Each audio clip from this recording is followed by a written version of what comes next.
Today we gather as God's people here in Cronulla on this Australia Day. Today is an opportunity for us not necessarily to celebrate how good we are as Australians, but to give thanks. Give thanks for this incredible country in all its aspects. There has been, some of our history has been challenging at times. We know as a country, we actually became a nation in our own right in 1901. This day has been set aside as Australia Day for a long time, remembering when the first fleet arrived in Australia, but it's more than that. This day, many people become Australians. And there was a period of time when people were English citizens, and it was on the 26th of January, I think it was in 1947, something like that. I could have the date wrong, the year wrong, but it is on this day, I know, when people had stopped becoming English citizens and they became Australian citizens. And often people become citizens on this day, become Australians on this day. And that happens, it'll happen even within our own community today as well. The second reading today, St. Paul writing to the Romans, I think is a great reading for reflection on Australia Day. This reading reminds us to be hospitable, to be welcoming to people we don't know, to be welcoming to the outsider, to be welcoming to the poor. St. Paul was writing to a Christian community in Rome that were a tiny minority. They were living in the context where most people were Roman citizens, most were pagans. You had some who were Jewish, some worshipped other gods, and there were a very, very small minority were Christians. And so Paul's reminding the Christian community, even though you're a tiny minority, you're called to be hospitable and welcoming to the stranger, to the outsider. Here we are in our country, which for most of the history of Australia from the 20th century, from 1901 up until very recently, has been very much a Christian country. You look at our flag and we have the Southern Cross there, recognising the constellation of stars, but also recognising that we are a Christian country, or at least we have been a Christian country.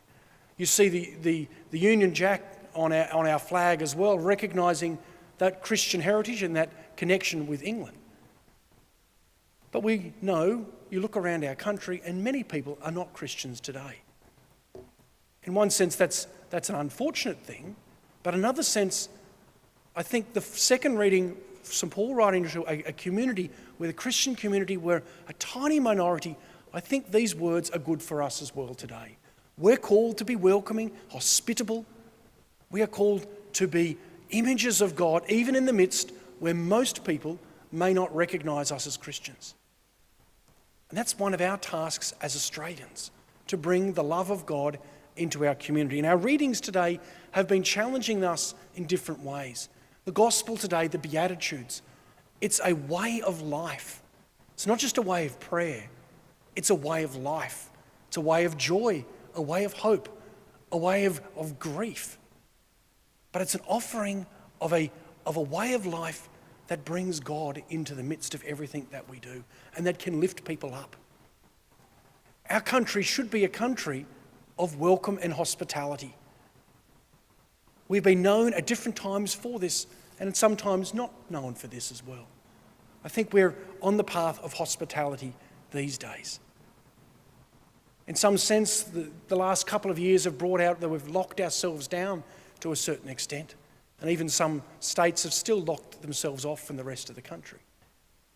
This year, let us pray for a renewed hospitality and welcome, that we'll be welcoming even when it's a little bit risky.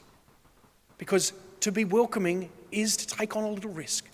And that was the case for the Romans, for those early Christians. They didn't know whether the Romans were going to arrest them and throw them into prison and kill them like many other Christians had been, as the story of Peter and Paul and some of the other early Christians was.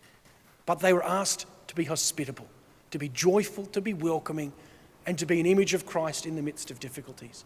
That was a risk, but it was a risk worth living. Let us today pray for unity in our country. Let's continue to pray for reconciliation in this country. Pray for hospitality.